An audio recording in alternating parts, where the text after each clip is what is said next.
Adikku Anjul, tidak kuat menyampaikan langsung.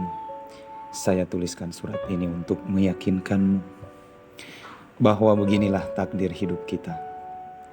Jangan pernah merasa sendiri. Terkadang Tuhan menguji kita dengan menyelipkan rasa kesendirian, ketakutan, kegundahan, dan kesedihan. Seorang pejuang tidak mudah dilumpuhkan keadaan. Ia mampu melompat jauh. Katakan pada dirimu bahwa cita-citamu jauh lebih besar dan mulia dari cobaan yang sedang bersemayam di hatimu. Saya tahu kini perjuanganmu akan lebih berat sepeninggalku, saya akui. Orang-orang akan semakin berani mempermainkanmu sepeninggalku. Orang-orang akan semakin melihat kita, melihat kamu dengan kehinaan. Kita tidak punya orang tua untuk bersandar, meminta pertolongan di saat orang menginjak kepala kita. Kita tidak punya orang tua tempat bermanja-manja sebagaimana orang lain. Jangan pernah sesali keadaan kita. Jangan sesekali menyalahkan takdir lalu mengutuk nasib. Singkirkan rasa gentar yang bersemayam di lubuk hati. Jangan pernah berpikir ingin kembali ke rahim ibu. Sebab lebih baik hidup dalam api perjuangan daripada aman bersembunyi di sudut kehidupan senang dan sesat.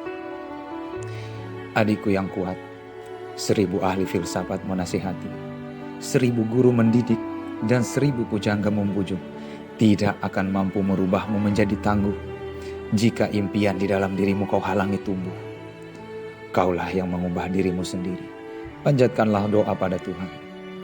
Pun saat 1000 orang membencimu, 1000 orang mematahkan harapan, dan bahkan 1000 pedang diacungkan ke lehermu, kiranya tidak menyurutkan langkahmu, walau sejengkal jua.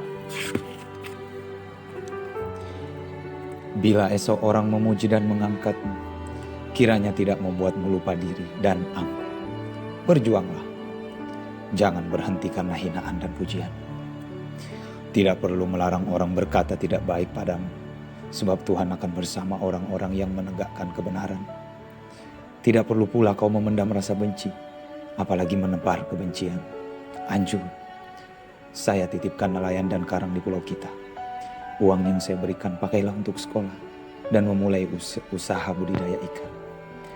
Jangan kau pakai untuk menanam karang. Saya haramkan setetes darahmu menjadi korban para pengebom ikan yang akan membunuh setiap orang yang menghalangi kebiasaan mereka. Biarkan mereka hidup dalam kemewahan. Karang akan membalas dengan cara sendiri. Tetapi jika jiwamu ikut bergetar melihat pengerusakan alam dan kesemena-menaan manusia, maka kuperkenankan kau duduk pilur, bersila di tiang tengah rumah lalu melawan. Jika sepulangku berlayar hanya kudapati mayatmu, saya akan bangga pada anak muda sepertimu. Adikku sang pejuang, bencilah pada keputusasaan. Tumbuhkan rasa malu pada dirimu jika menyerah adalah pilihan. Jangan perkenankan air matamu berurai sia-sia, padahal dirimu lebih tegar dari yang kau duga. Jangan-jangan dirimu lebih tangguh dari apa yang kau kini dapati dalam dirimu. Simpan air matamu pada hal yang perlu, pada nenek tua yang kelaparan mengais sisa. Jika membaca surat ini kau meneteskan air mata, ini adalah air mata terakhirmu dalam kelemahan. Lihatlah kedua tanganmu, rasakan degup jantung, lambungkan imajinasi. Biarkan ia melanglang buana, menjelajahi cakrawala kehidupan. Jiwa yang merdeka tidak akan terberangus oleh kemiskinan harta, adikku. Jiwa yang merdeka tidak akan terhalang tusukan kata-kata menghina. Tahukah kau bahwa tidak akan ada yang mampu membelenggu jiwa yang merdeka walau jasad tersiksa?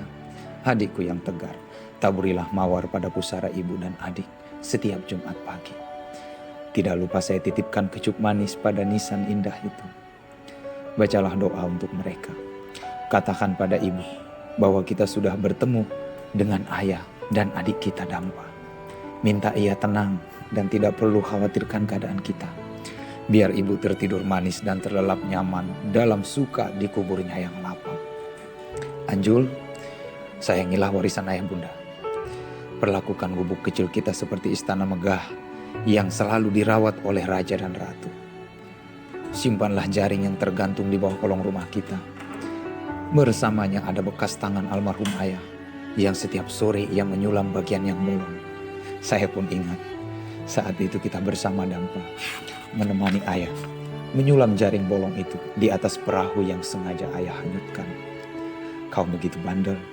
Kau bilang, wah ikan itu bodoh ya.